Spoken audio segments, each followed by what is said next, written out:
to Relocate with Kaya. I am Kaya. I provide online support via coaching and consulting individuals, families, and employees moving abroad. I provide them with relocation country-specific resources. And on my channel, I discuss my own personal journey of moving from Philadelphia, Pennsylvania to Johannesburg, South Africa with my wonderful husband, Rich, and our beautiful daughter, Nina. And today I'm going to be chatting with a consultant, immigration consultant that Rich and I used to help us move to Johannesburg.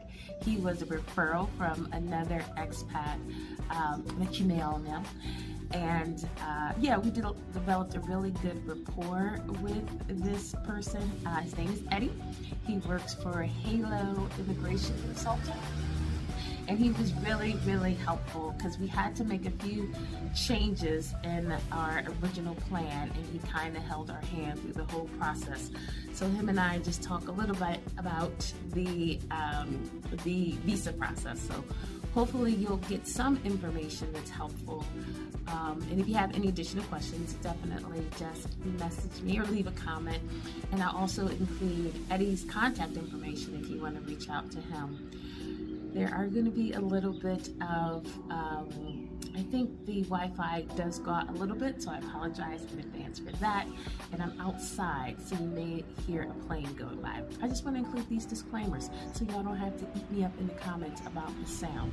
So I hope you find something in it that you didn't know. And if you have additional questions, like I said, just leave a comment. Thank you for watching and enjoy, I guess, or just take it all in. Bye. Hi, can you see me? I cannot. Hello. Yes, there we go. Hi, sorry, what a rush. I'm sorry, I'm late. Oh my goodness. You know, Well, I I'm just thankful this, that you had the time to chit chat, and I won't keep you long. at this stage, I don't have to explain to you that, when someone calls you, it's generally not good news. You know what I mean? No one calls you to ask how your day is going. Let's put it that way. Yeah. So just before we start, 95,000 applications outstanding. I'm sorry, how many? 95,000. So we're under the cash, as they say. I am literally, I've been doing this for quite a long time, and part of that's been like this journey of how do you scale up, because you see a lot of the big sort of Intergate, IBM, and those immigration providers. It's almost a checklist and come back to us with the documents, and it's not to knock them, so to speak. It's more, as you know, I'm quite involved in the process in terms of advising and things. But once you start to scale up, that becomes obviously more of a challenge because people have a different way of doing things. So how do you standardize it? Mm-hmm. You don't. That's the thing. You don't.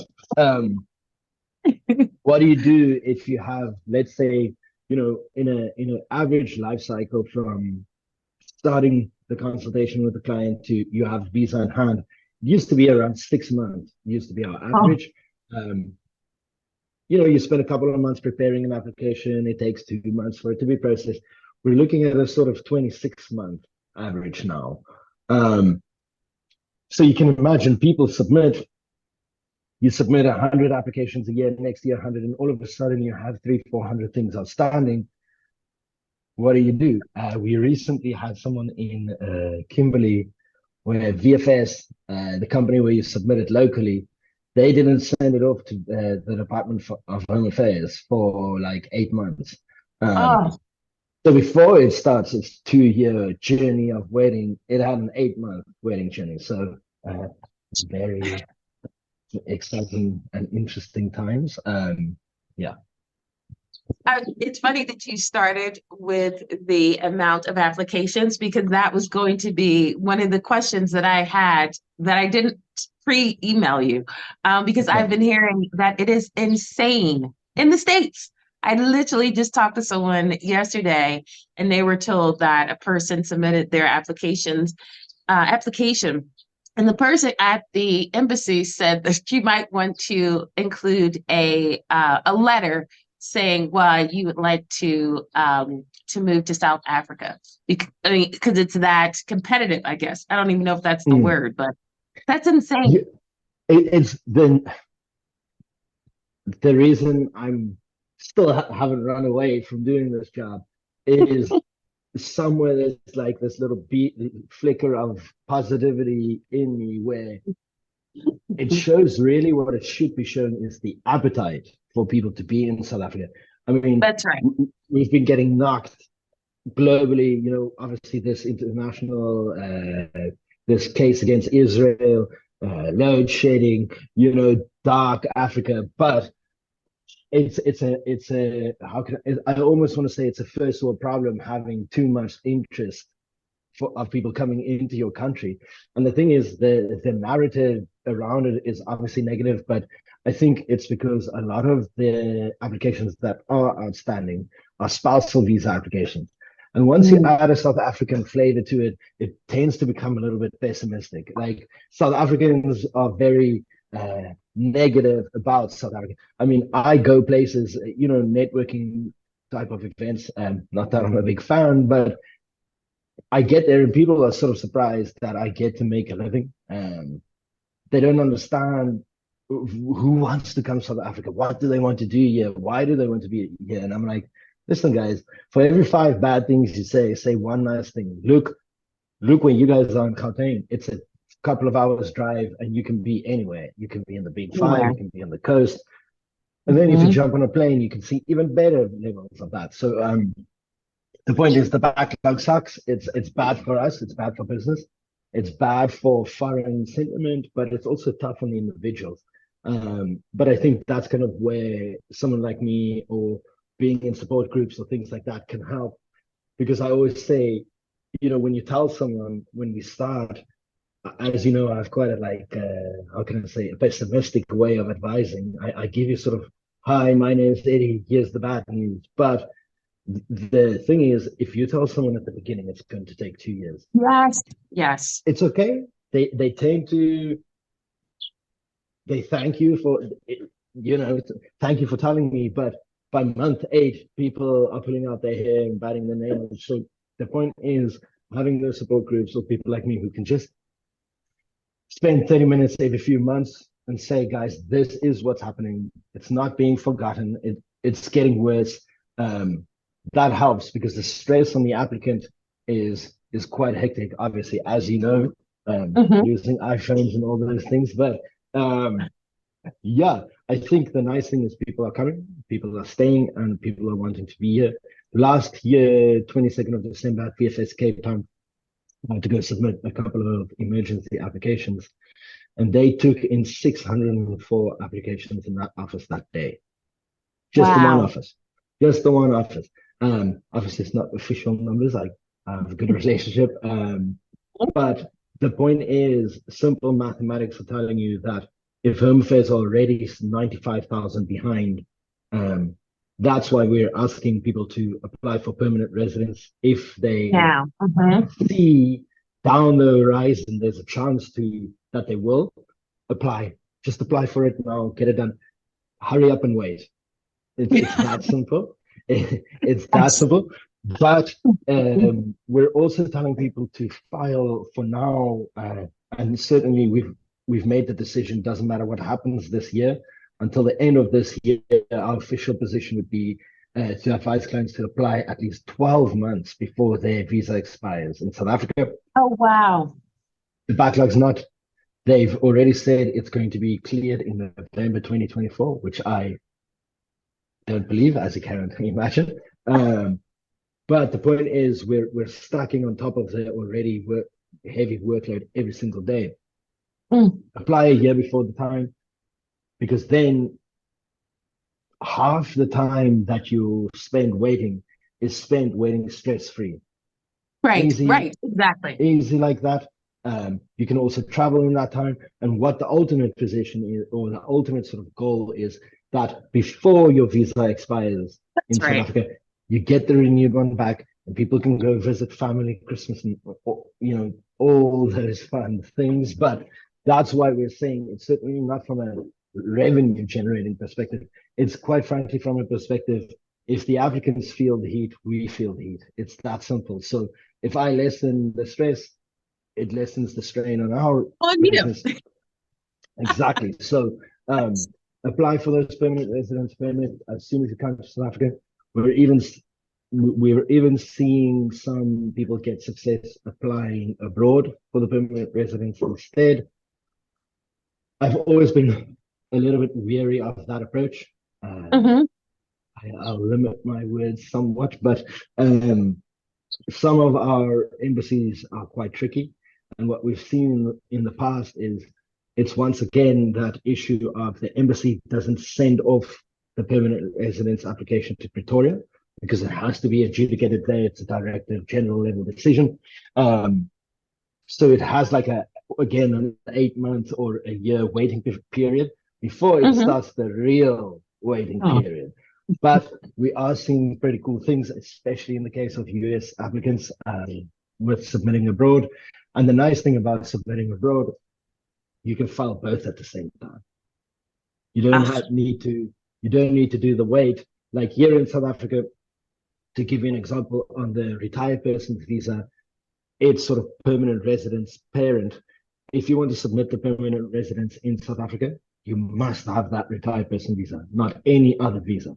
Even if you can argue it through the doors of PFS, which sometimes you can, it's just the nature of the system, you're not going to get success with it. And that's ultimately because we wait long, because all the documents, all service providers are expensive in the process.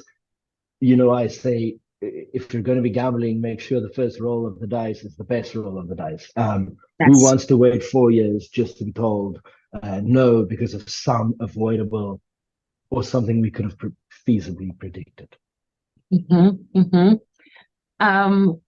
No, that's Rich and I are definitely going to, I promise, Eddie, we are going to get on that. Well, I think you said February. But yeah, because like you said, it gives you peace of mind knowing that that's in the works. And and just for like general people you'll encounter in this sort of thing is that a lot of what we deal with is uncertainty. The sort of notion of, can I ship a container with my stuff? What needs to happen? Oh, then you find out you need a visa. Then you find out, okay, I need to renew this visa, but now it's taking a year or two. So once you become a permanent resident, just for your listeners as well, you're effectively vested with almost the same rights as a South African citizen. That's why it takes so long, and that's why the threshold for it is a little bit higher, and they check everything. Yes. Because ultimately, when you get that permanent residence certificate, you also get 2 letters of verification. One verification letter you keep, don't lose it, keep it in the safe, just keep it. And the other one, you go to your local Home Affairs branch and you apply for a South African identity document. So when you go to a bank, if they ask you if you want to open a bank account or you want to finance a car or even home loans, you just show your South African ID book. It's way different. Also, they make the terms different, where financing terms are usually linked to the length of your visa. So if you wanted to buy a Mercedes or some fancy car, and you would have paid 7 years, they compress that 7 years into 3 years of payment or however long your visa will be. So certainly there's upside to it, but also for some countries and some businesses and things, there might be tax implications. So in your experience, are there particular visas that come back faster than others? Look, I'll answer it with an example. Like if you do a tourist visa from inside South Africa, let's say you do just 2 of them. One takes 6 months and one takes 2 months. Okay. Then you have a mathematical average of 4 months. But that 4 months doesn't really represent the reality, right? So although accurate, it's misleading. And that's why I always try to steer away from making predictions or making sort of fast or hard rules and these things, because yes, we might see certain applications take quicker, but it could be for a variety of reasons. It's not necessarily because they don't want you to do this or that. It's just it could be going to a certain level of official, or this team's dealing with it. Too many variables. But from a permanent residence perspective, I have seen we call it the financially independent category. So it's where you show that 12 million net worth. They, on an average, and on how do the young ones say, real feel, you can see they get processed a little bit quicker. But it's of course because once you get issued with that permanent residence permit these days, before even, you have to pay the government the fee of 120,000 rand. So there's a pot of gold at the end of the rainbow. But other than that, it's critical skills is supposed to take quicker. It generally does.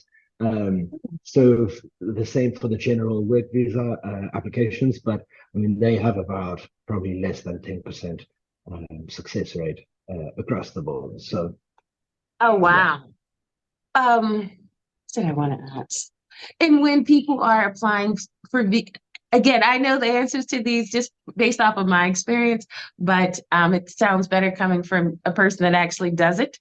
When you are applying for the whatever visa you're applying for, normally what is the time frame that you tell people from start to finish it would take? Also a little bit dependent on multiple factors, but generally speaking, if we from organizational perspective, we can grab in a week's time if the documents become available. But from submission, from the point that they keep their passport, I always say prepare for 8 to 10 weeks minimum, so that we can manage it proactively. If it comes out quicker, it's a bonus. But if it takes longer than we anticipate, as you've seen, they hold on to those passports and nobody's going to answer the door. But post submission, 8 to 10 weeks. Generally speaking, police clearance dependent. If you're looking from having a conversation to having the visa in hand, I think a 3-month minimum is probably a safe estimate, unless you're going for a tourist visa or something like that, which is of course quite short. Okay. I had a couple questions. I'm sorry, Eddie. I had a couple pre questions. So the level of interest in South Africa, is that very recent, or has that been over the last few years? It's been sustained. Like when I first got into this job 10 years ago, how can I say, my mouth was hanging open when I started seeing just the sheer volume that immigration attorneys and providers like myself were pushing. And it's gotten a little bit less over the years, if I'm guessing, in terms of long-term stay. But then COVID happened. And COVID seems to, I have no official metrics to back it up, but COVID did seem to bring it back to the sort of early 2010s level, because now people don't need to be in a building to do a job. That's right. But it becomes complicated because you're technically working and stuff like that. But it's been like this always. So really? Yeah. Can you say if do you know if there are more Americans that are interested, or is there like who do you, and this is just, I'm just curious. Do you find that there are more Americans that are interested in coming, or is it pretty much all over? Yes, look, it's pretty much all over, but it is funny you should mention it. I have seen quite an increase in US clients from us, but also from what I'm getting from colleagues in the industry. I think, look, it's not my job to comment on politics and things like that, but I think just from a sort of perspective, I think the US citizens are more polarized than they've been in quite some time. And South Africa, Cape Town, I think, is drawing quite a few US nationals. So quite an increase in simple terms. I think I may have lost.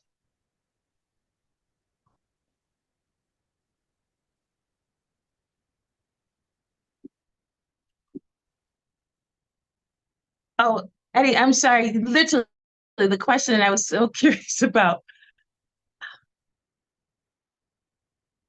Eddie, can you hear me?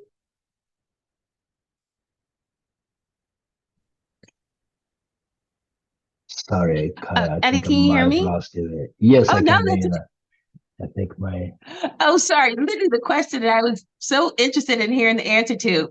Unfortunately I didn't hear any of it. Would you mind repeating what cool. you No, said? no, no problem. I think, look, there's a lot of US.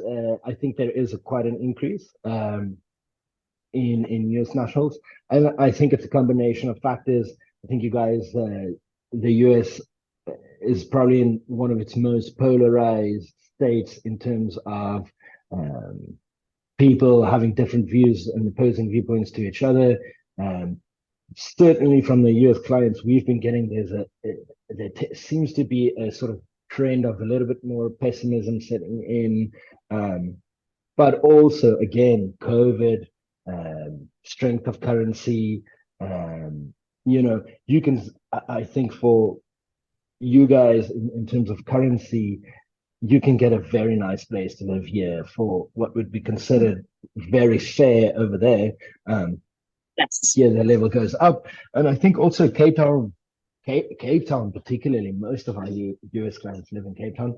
Um, Wow. yeah, it's a weird, I mean, it's it's not a lively, shocking because it's so yeah. beautiful. So I It, understand it. it is so beautiful, but it's also here in Cape Town, things work. Just from a service delivery perspective, Yes. we have Hmm. quite proactive governance here, and there's also like the variety of stuff to do. Yeah, it just, I mean, Amazon recently built their headquarters here in Cape Town as well. They are connected. So Yeah, yeah, I think a lot more US nationals, but for a variety of reasons. of reasons. Yes. Um, so if I could just share my own personal experience with you, what I appreciate, there were a few things that I appreciated working with you, is that from the onset, you gave us multiple options, and you kind of guided us because there were a couple, pivots, but you kind of prepared us ahead of time. So from the very beginning, we had a plan, but then for each change and what either the government was doing or what our situation was, you were kind of able to redirect us. So I think that, so I definitely recommend working with a consultant. Like you can physically do the work on your own. I feel like if it's a less complicated situation, like if you're a retired person, and this is just talking to other Americans that have done it on their own. Like if you're in the military, if you can prove your income easily. I find that process seems to be a little easier for them. But if you have like all these other things going on, I definitely think it's so beneficial to work with somebody like you, and also just to have somebody in South Africa, and then kind of like to guide you through the process because it literally is like a living thing. Like the things that are Mm. changing, having somebody there that knows what's going on, I think is huge because otherwise you have no idea. Like you're just waiting, and then also having someone to reach out to you and be like, well, what do do you have any inside information as opposed to what's going on? Because a lot of times you won't get a response from the embassy, or you will, it'll be like, it ain't ready yet. Yeah. So it's nice to have an actual person to kind of hold your hand through the process, which is invaluable to me. So I know people can do it on their own, but if your situation isn't as easy as being able to prove that you make a certain amount of money that comes in from the government in the States, I definitely recommend going through a consultant. And you're one of my favorites. So I definitely, refer you out Thank you. if anyone is interested because you were very helpful because we literally had to change course midstream. And we took a gamble that it would work out, but we trusted what you had to say. Like we literally moved out of our house, rented it, and it all worked out.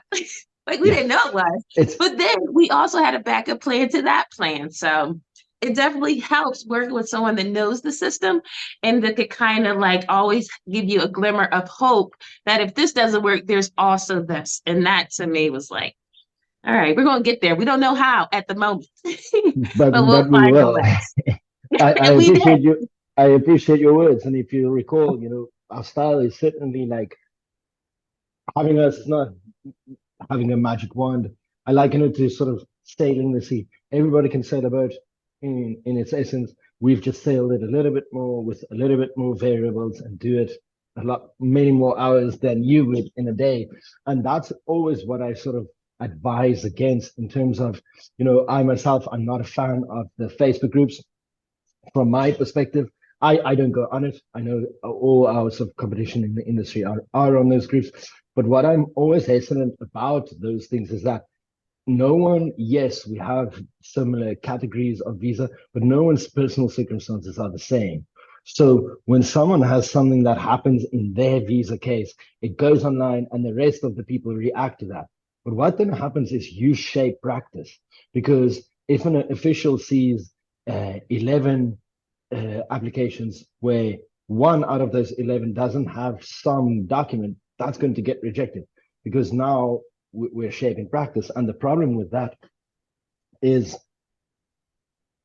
there's many reasons why things can be rejected. It can even be as volatile as the official making the decision, not understanding the law. Only about 60% of our embassies abroad have Home Affairs officials. That we're asking the firemen to do the policeman's job. So the point is, if you are in the military or if you work for some other state or government department, those things are pretty straightforward. Usually, here's the money, here's the bank statement. That tends to go okay. But I mean, 95% of our applications are not Right. that, or that we Right. advise on. Yeah. Right. That's kind of what my understanding is like, well, that's not the overwhelming case with majority of the people. Is there any words on digital visas? Because we literally were having this conversation in 2021. Mm-hmm. I remember I sent you a link. I think it was on WhatsApp, Yes. where there was this like news article or something that Home Affairs promised. I think it was June last year. Yes. Nothing. I spoke yesterday. I was at VFS in Cape Town. I spoke to quite a few of the guys there. They don't even know. There's no coverage about it. But the problem is, I just use on a consultation the phrase cautiously optimistic, which I hate. It's a phrase I hate using because it means nothing. But I use that phrase quite a few times in our discussions about the digital nomad visa, where the government, the killer is the hope. They give you the hope that it might come. But what's been happening lately is Home Affairs have been getting destroyed in court, not just from immigration perspective, but they've recently this week they lost the case about blocking South African ID documents for fraud and other reasons. The white paper has been published on changing South Africa's immigration and citizenship laws. They launched the Border Management Authority, so they're in it at the moment. And the point I try to make is Home Affairs aren't just the custodians of immigration related processes. They do South African birth, marriage, death certificates, anything relating to sort of personal government information, like changing your surname, name, those kind of things. And it's all paper-based. And so the point is, I don't even say I'm cautious. I'm not even a little bit optimistic. I'm nothing about digital nomad visas, simply because they're all these things I've mentioned, plus the visa backlog. I keep a busy schedule. I don't know with that schedule who would be able to still implement a sort of digital nomad visa.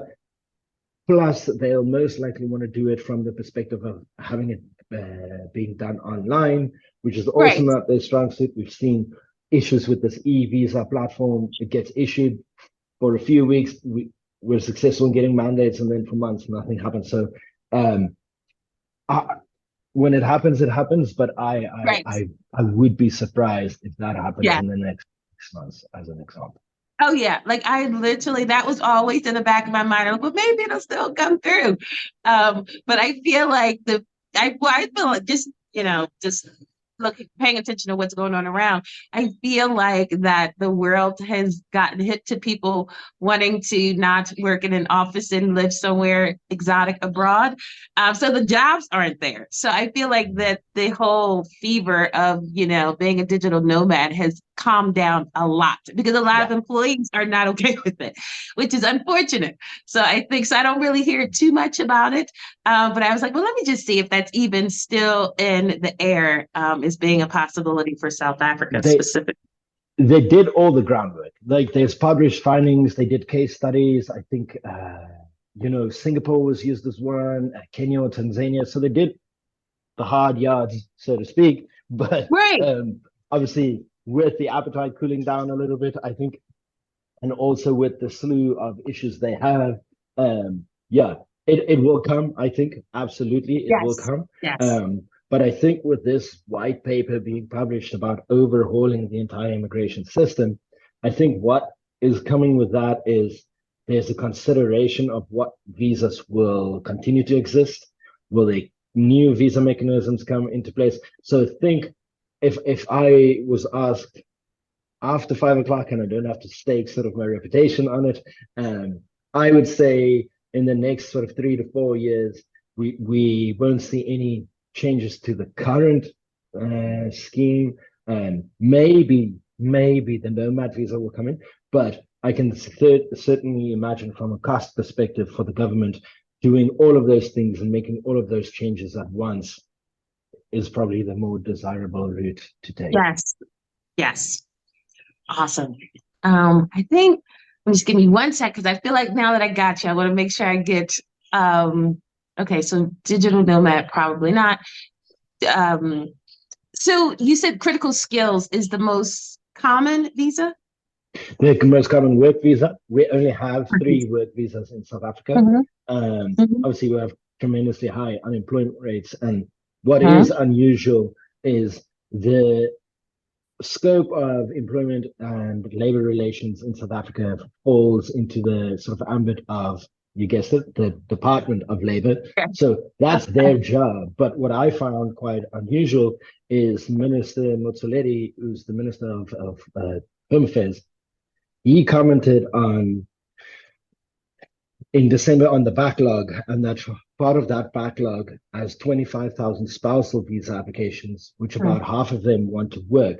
And he said, in a country with such high employment rates, what is Home Affairs supposed to do in terms of granting the permission? But for me, they should just be granting the permission. It's not their job to comment on labor. The Immigration Act makes, and other legislation makes, specific frameworks available for the spouses of South Africans to work. Obviously, it's more, what I always say, it's more about the rights of the South African than the foreigner. So the problem is the Department of Home Affairs seem to be placing themselves as the custodians of unemployment in South Africa, which is ridiculous. But why would you want to take that on?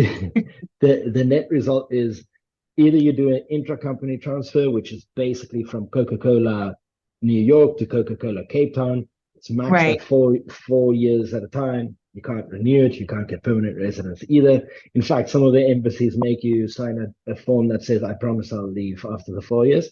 Then we have another one called the General Work Visa, almost impossible to get. You need a certificate of recommendation from the Department of Labor. It takes very long to get. Basically, your prospective employer needs to prove there's no South African citizen or permanent resident that can do your job. It's a complicated process, expensive, very low success rate.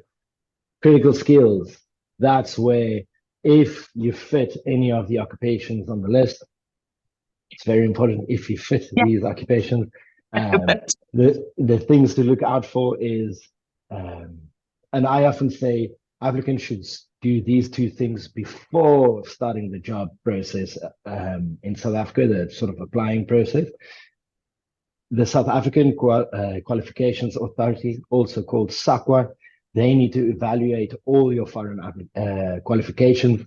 They just benchmark the standard over there in terms of our national qualification framework. They can take up to 4 months at a time. So for me, it makes sense to get these sort of things done that you need doing anyways, because which employer, let's think about it, what employer will wait 6 to 12 months for someone to become available, unless it's, of course, high sort of executive level where we're operating. So SAQA, get it done. It's I think it's about 1,000 rand. I'm not sure, for your qualifications to be evaluated. Hmm. Spend the money, do it, Yeah. get the hurry up and wait and going there. Um, then, depending on your occupation, there Hmm. is you have professional bodies, so you need to join a professional body as well. That as each professional body has its own process. So, to give an example, engineers would fall into EXA, the Engineering Council of South Africa. Get those things started early. Um, we see a lot of applicants underestimating that process.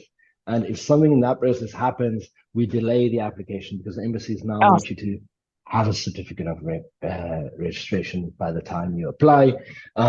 And then the third sort of thing, but this ties in with the base requirements, is that they no longer, in the past, we used to see people come in on the critical skills for 12 months, look for a Hmm. job, file a renewal That's application, and right. I remember. then that Hmm. gets tied. Now, with recent changes and the new list becoming available, that's changed. They want you to have a firm offer of employment from a South African employer. Um, Very important. So for me, if you're, once again, if we're looking at maximizing efficiency, minimizing risk, get the it's like the police clearance certificate. Get it done. It stays Yeah. valid for 6 months. We don't worry Yes. about it, and we can sort of focus on the other nuances. Same with the Hmm. SAQA and professional body. Professional bodies might be a little bit more tricky in Hmm. terms of SAQA, you pay a fee, you wait, they do their job. Right. Professional Hmm. bodies sometimes will ask why and how and things like that. But we also see some professional bodies wanting your SAQA certificate. So Yeah. SAQA is the first domino that must fall. It's as simple as that. Do you, and so just again, speaking from our experience, I feel like the bar, not to discourage anyone, but I feel like, and I know it depends on the occupation, but the bar is pretty high in South Africa. Um, so I think people should be aware of that. Mm. There's of course a misperception of what the education system is here as opposed to the States. So I think Americans, speaking as an American, I think they think that they can kind of slide on in. Well, how could I not be qualified? I'm American and I went to. But I find that definitely was not the case. Like the bar is pretty high. So I Yeah, yeah. definitely people should be realistic and prepared for, because I think a lot of people do consider the critical skills list, and I just know what our experience was. So I think they should keep that in mind. And is it easier? I don't even know if that's the word for like a nurse or something like are there any particular critical skills that are easier to obtain than others? Not really, but from a different perspective, there are ones that are harder to obtain, in my opinion. And anything with to do with engineering is usually you just have that extra bar. It's quite it's quite a sort of, how can I say, a risky profession, right? You Yes. can't get it 70% right. You have to get it 100% right 100% That's of the right. time. So I wouldn't Mhm. say there's easier, but certainly just small semantics, like some professional bodies are easier to deal with than others, some Yeah. regulatory bodies, but engineering is a bit tougher. But yeah, I think I do agree with you. It's not just Americans, though. I often say, hey, my job is simply to make the Western world meet Africa. It's, you guys are used in the States. It's a very direct sort of thing. You guys are used to government efficiency. You go to the DMV. That's the weirdest part of your existence of us, is going to the DMV, right? Where that's standard for us. Yeah, if you don't wait in the government queue, you feel uneasy. It just doesn't happen that way. So what I would say is lower. I don't want to say lower expectation, but Mhm. put on your patient's hat. I think you've seen it when we did that prepping session before the embassy. Go with humility Oh, and go with patience. that's right. If you lack either of those, the person at the counter is as powerful as the law that's written down. So That's right. it's about playing the person as well. But in That's terms of the critical skills, the once you have the documents, I think the visa category is quite unique in terms of, Mhm. if you have, if you tick all the boxes, you have the SAQA and all the other documents required, it's less discretionary for the official, because there Yes. have been all these administrative obstacles. But in practice, it doesn't work out that way. That's the theoretical side of it. But we certainly do see it just from our sort of volumes that we put out, that I always say it's about telling the story. Just make the story concise, make it understandable, make sure all the rules are followed, but then also do the how can I say this in a polite way? The bureaucracy of it all, if I can put it that way. That's right. That's right. Yeah. No, that makes sense. I think that's pretty much critical skills. Do you know anything about, do you see people coming over on, because I didn't even know this was a thing, and I don't know if you get it often, like entertainment visas, like if you want to come here and film, or is that, because I'm just trying to think of ways that Americans are trying to get there that can't do the retirement or critical skills. My favorite part of my job is when I consult with someone and they say, get me here. And I get to sort of develop the conversation and get to handpick the process. I mean, you can only sort of, the Immigration Act's like 300 pages. If you've done it, you've done it, right? So that is what we call a Section 11(1)(b)(4) visitor's visa. So the cool part about it, it is for people taking academic sabbatical, people who want to do research, musicians, generally speaking, in the entertainment industry, we've seen models.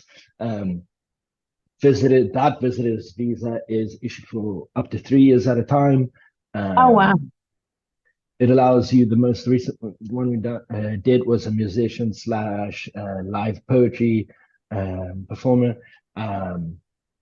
She gets 3 years to travel South Africa. She's not tied to a particular employer. And there's even, I will research this, but there's a company that you can get a letter from, endorsement from, that they dealt with the government directly. So if they endorse you as you're coming to work on a production or a set, then it becomes a little bit easier. You can even, it even allows for third-party representation. So you can imagine with high-profile people, we do a lot of world tour concerts here in South Africa. They can't go to the embassy themselves. So high-level meetings we have with the Department of Home Affairs, and we've kind of got around that.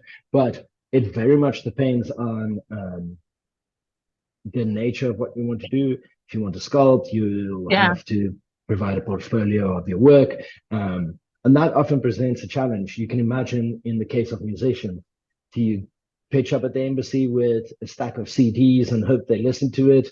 Do you give it to them on a USB stick? Like, you give them a Spotify page link? What do you do? So there again, the people management of the process becomes important. But generally speaking, if you're in the arts or in academia, that's most likely a category for you. I always warn everybody the same way. You can't get permanent residence from it. So you can, however, have it renewed in South Africa. You can apply for its renewal from within South Africa. So every 3 years you file a renewal, and you can keep going, obviously, until the law changes. But no permanent residence from that, unfortunately. I always forget that part because that's huge. Because I feel like once you get here, you don't want to leave. So and I feel like people might forget. It's like, well, wait a minute, what? I can't. So I think that's important to emphasize that. Yeah, enjoy those 3 years, because it doesn't allow you to apply for. So you have to think about, you are applying for these visas, it's your long-term goal, and I think people probably don't think about that before they decide which visa type they want to try to apply for. So that's good to know. Last question. For student visas, how are those? Are those pretty straightforward if you get accepted to an accredited college in South Africa? Yeah, so the college or university or whatever institute has to be registered. It depends. I think I might be losing it. It depends on if it's university, high school, primary school. It's obviously different pieces of legislation that governs it. But theoretically it can be simple, yes. Once again, it's a little bit embassy dependent. You need to pay your medical aid upfront for 12 months, which obviously that's, I found over the years, that's a requirement that, how can I say, that's a deterrent for people a lot of the times, because if you pay 12 months of medical aid ahead, it's expensive and your application might get rejected. So once again, for me, then you lose those months of coverage because the medical aid would refund you. So for me, it's Right. make that first application, make sure that thing is sound, and make sure you get it off the first time, because the longer it dwindles or the more bites at the apple you need, the more expensive it gets. So yeah, like I say, and you can work 20 hours a week legally on a student visa. So that's also quite useful. Oh, I'm so sorry. And you broke it up. Would you repeat what you said about the like, because having the medical aid a year in advance would be a deterrent. So I didn't hear what you said after that. Yeah, so the problem is the medical aid, you might pay for 12 months and then it gets rejected. So then either you appeal or you apply again. So that's why, the more bites at the cherry you need, the more expensive it gets. And the problem is where, let's say you're supposed to start your studies in January, you get your visa outcome negative in December, you have to refile. So now you lose that month of medical Oh, coverage. So my thing is make the first application the best application. Always, always. yes. I see people who come to me wanting in a few days, we're cutting a few corners, and in theory, we act on instructions that the client wants to do it. We do it. But the point I'm trying to make is a lot of the times those applications do get rejected. And while it might not make sense for us, because obviously we have objectives, people want to get here and do things. Sometimes they do make sense. But the nice thing about a study visa as well is you're legally allowed to work 20 hours a week. So Yes. you can earn an income. So yeah, fairly straightforward, I think. But once again, that depends. If it's in Argentina, it's way more complicated. But if it's in New York, it might be a little bit more simple. Embassies matter. Yeah. So for for a student visa, is there an age cutoff? Like, can you be too old to go to school? As long as sorry, Kaya, I'm just gonna get some water. I'm sorry. Yes.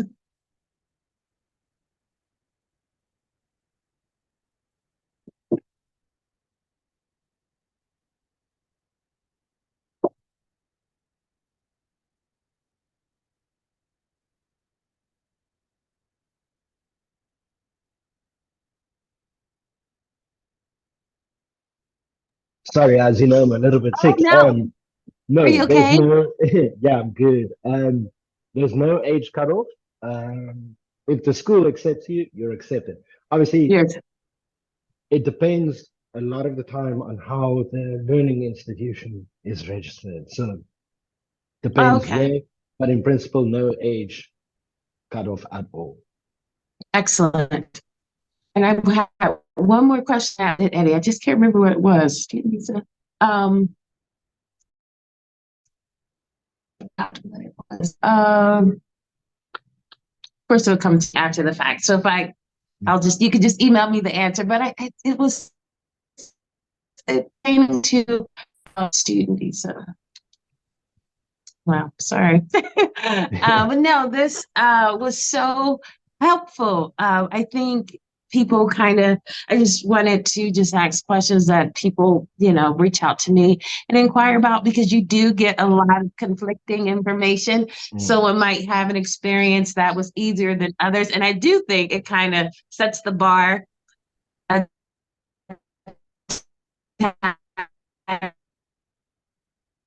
people as like what a state time. I think that's because when we received our visa, it fell definitely within the time frame that you gave us. So that helps in managing kind of how you behave and how you move. So I think that's really helpful. like I said again, it's if it's not, and I don't think any of these are straightforward, but I feel like if there's complexities to how you would like to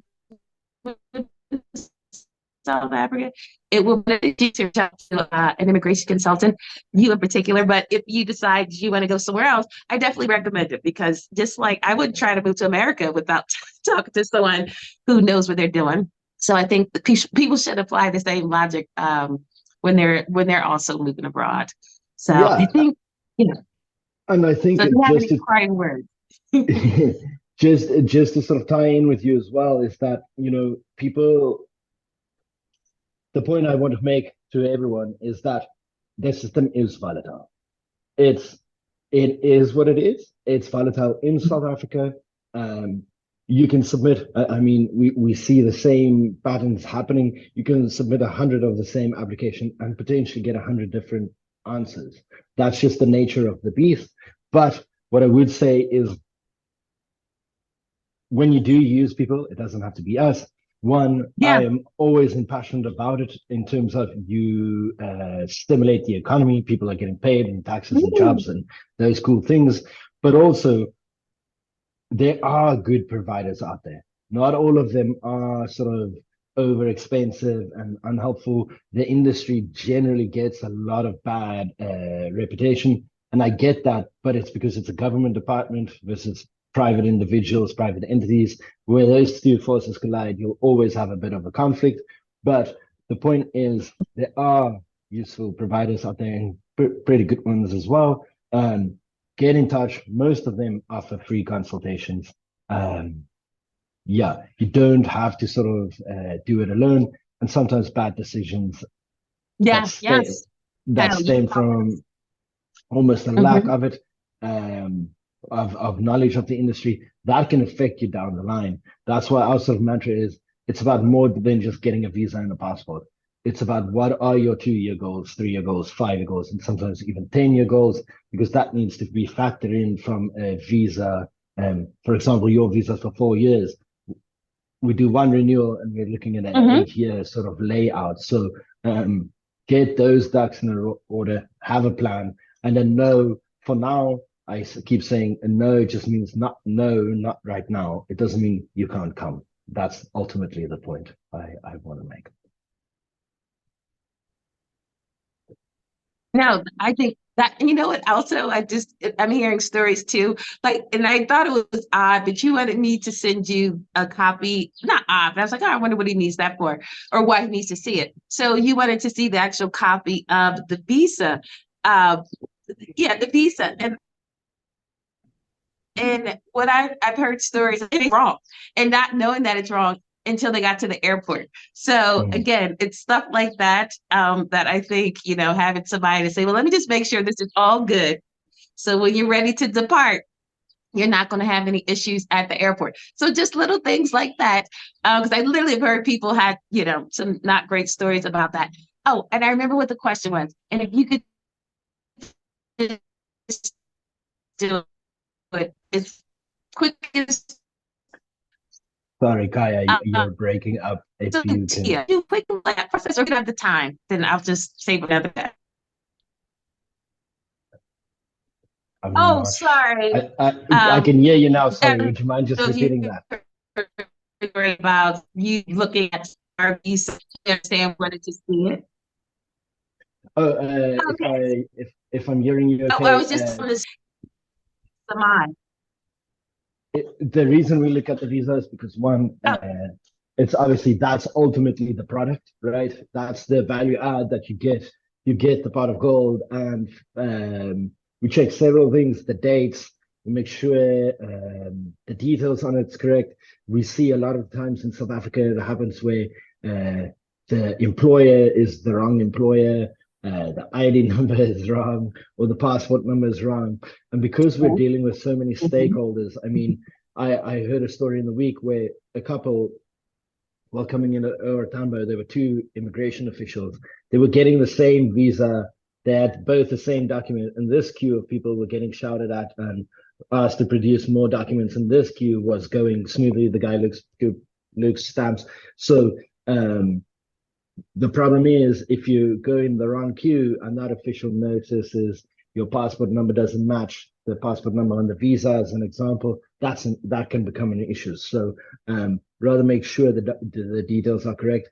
Date wise, it's always tricky because they are allowed to give you a shorter visa than the maximum. But those details we need, and also it's nice to just see the end product. If I Yes. at least 5% is an exercise in vanity. That's We right. keep a collection of all the visas, and then in a few years we want to make like one or two of the walls, like a collage of the visas, obviously with the information blanked out. But yeah, it's nice to keep score at the end of the day and see. You Yes. need to you need to see your success rate and things like That's that, right. because of course people ask you that. We get asked why you and how many successful visas have you done. So yeah, it just helps us we track everything as you No, can that imagine. no, that's fantastic. Well, thank you so much. I really can't thank you enough for doing this because I feel like you're like the Thank Wizard you. of Oz. You're the man behind the curtain. So the fact that you agreed to be on camera and let me record it, I am very grateful. You're most welcome. So I hope I know this information will be helpful. And if people want to reach out to them, I'll definitely give your email.